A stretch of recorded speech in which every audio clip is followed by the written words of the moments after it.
मेरी बहन मुझे बता रही थी कि उन्होंने मोदी जी का भाषण सुना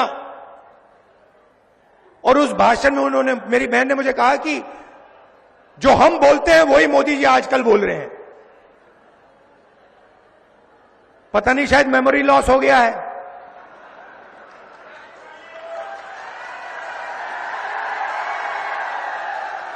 जैसे अमेरिका का पूर्व राष्ट्रपति था, कभी कुछ बोलता था, कभी कुछ बोलता था, भूल जाता था, उसको याद दिलाना पड़ता था पीछे से, भैया आपको ये नहीं बोलना, आपको ये बोलना है।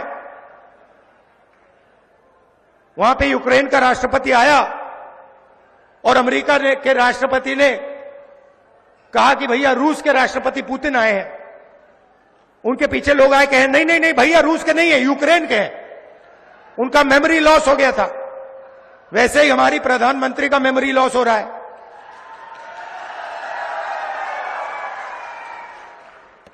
पता नहीं, शायद अगली मीटिंग में आपके पास आएंगे, कहेंगे भैया महाराष्ट्र की सरकार सोयाबीन के लिए 7,000 रुपए देती है प्रति क्विंटल।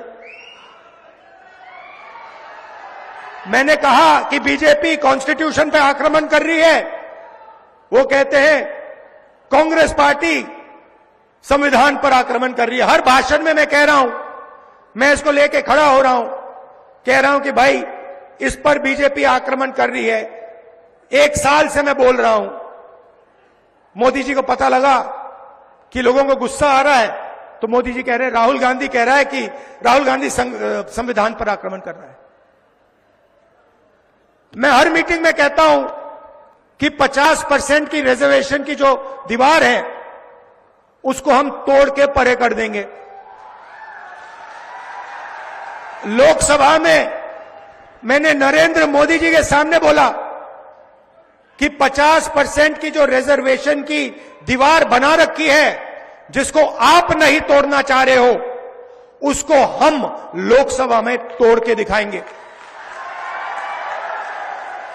उनके सामने मैंने बोला, मेमोरी लॉस हो गई। मोदी जी कहते हैं राहुल गांधी रिजर्वेशन के खिलाफ है। राहुल गांधी, उनके सामने मैंने बोला कि मैं 50% की जो दीवार है उसे तोड़ने वाला हूं। कांग्रेस पार्टी इंडिया गठबंधन उस दीवार को तोड़ेगी। और मोदी जी का मेमोरी लॉस हो गया, कहते हैं राहुल गांधी तो रिजर्वेशन के खिलाफ है। अगली मीटिंग में कहेंगे कि राहुल गांधी जाति जनगणना के खिलाफ है। मैंने उनके सामने बोला, मोदी जी जाति जनगणना कराइए, देश को पता लगना चाहिए कितने दलित हैं, कितने आदिवासी हैं, कितने पिछड़े वर्ग के लोग हैं, देश को पता लगना चाहिए।